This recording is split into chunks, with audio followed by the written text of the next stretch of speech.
အားလုံးပဲမင်္ဂလာပါခင်ဗျာအခုတလောလူတွေကြားထဲမှာ quiet quitting တို့ software eater တို့ဆိုတာတွေခေတ်စားလာတာတတိထားမိကြမှာပါဒါတွေအားလုံးရဲ့ရင်းခံကတော့ Coastal Culture လို့ခေါ်တဲ့အမြဲတမ်းအသေးအတန်အလုံးလုံးနေရတဲ့ဘဝကြီးကိုညီးငွေလာကြတာပါအဲ့ဒီမှာပေါ်လာတာကတော့ slow living လို့ခေါ်တဲ့အယူဆပဲဖြစ်ပါတယ်ဒါဟာအလုံးမလုံးပဲပြင်းနေတာမျိုးမဟုတ်ပဲမိမိရဲ့အချင်းကိုစိတ်ပါလက်ပါနဲ့အလေးပဲရှိရှိအသုံးချတာကိုဆိုလိုတာပါဒီလှုပ်ရှားမှုကြီးက1986ခုနှစ်အီတလီနိုင်ငံမှာစခဲ့တာပါအဲဒီတုန်းကဂျာနယ်လစ်ကာလိုပထရီနီကအီတလီရဲ့ပထမဆုံးမက်ဒိုနယ်ဆိုင်ဖွင့်တာကိုကန့်ကွက်ရင်း slow food လှုပ်ရှားမှုကိုစတင်ခဲ့တာပါအမြန်စားအစားအစာတွေ fast food တွေစားမဲ့စားမိမိဒေတာကထွက်တဲ့အသီးအနှံတွေကိုစိတ်ရှည်လက်ရှည်ချက်ပြုတ်စားတော့တဲ့ယဉ်ကျေးမှုကိုပြန်လည်ဖော်ထုတ်ခဲ့တာပါအဲဒီကနေမှတစ်ဆင့်မိမိဘဝကိုအေးအေးဆေးဆေးဖြတ်တန်းတဲ့ slow living ဆိုတာဖြစ်လာခဲ့တာပါ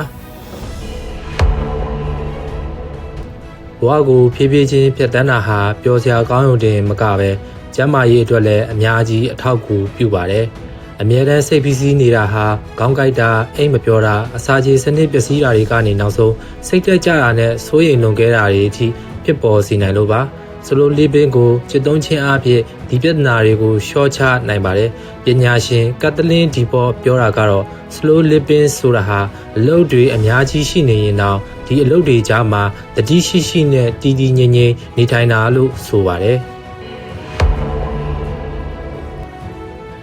ဒါဆို slow living ကိုကျွန်တော်တို့ဘယ်လိုစလုပ်ကြမလဲဒီလိနဲ့တွေကိုစမ်းကြည့်နိုင်ပါတယ်။ Pomodoro Technique အလုပ်လုပ်တဲ့အခါမိနစ်25မိနစ်အာရုံစိုက်ပြီး5မိနစ်နာပါအဲ့ဒီနားတဲ့အချိန်မှာကော်ဖီလေးအေးဆေးဆေးတောက်တာမျိုးဒါမှမဟုတ်အကျော်ဆန်းတာမျိုးလုပ်ပေးပါတတိရှိရှိနေတိုင်းပါ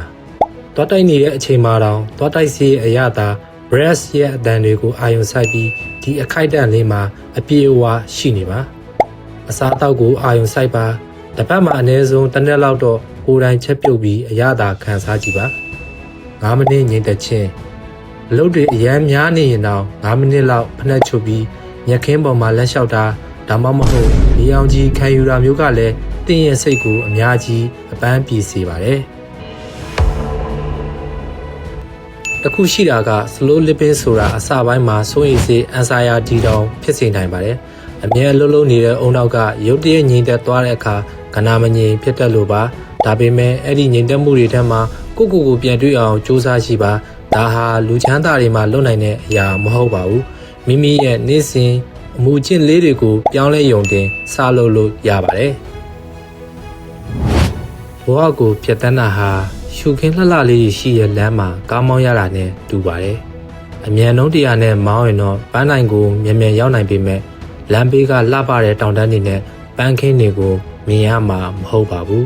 slow living ဆိုတာကတော့ကားကိုခဏရပ်ပြီးဒါမှမဟုတ်ဖြည်းဖြည်းချင်းမောင်းပြီးအဲ့ဒီလှပတဲ့ရှုခင်းတွေကိုခံစားတဲ့အမှုပညာပဲဖြစ်ပါတယ်ညီကုန်းချုံအနေနဲ့ပြောရမယ်ဆိုရင် slow living ဆိုတာဘဝကိုဆွန့်လွတ်လိုက်တာမဟုတ်ပဲပို့ပြီးတော့လွတ်လပ်တဲ့ဘဝကိုတည်ဆောက်တာပါအားလုံးပဲဒီနေ့ကစပြီးဖြည်းဖြည်းချင်းရှင်သန်ကြည့်ကြဖို့တိုက်တွန်းချင်ပါတယ်ဗီဒီယိုလေးကိုကြိုက်နေတဲ့ရင် like နဲ့ subscribe လုပ်ထားဖို့မမေ့ပါနဲ့အောင်နော်နောက်ဗီဒီယိုမှာပြန်တွေ့ကြပါမယ် bye bye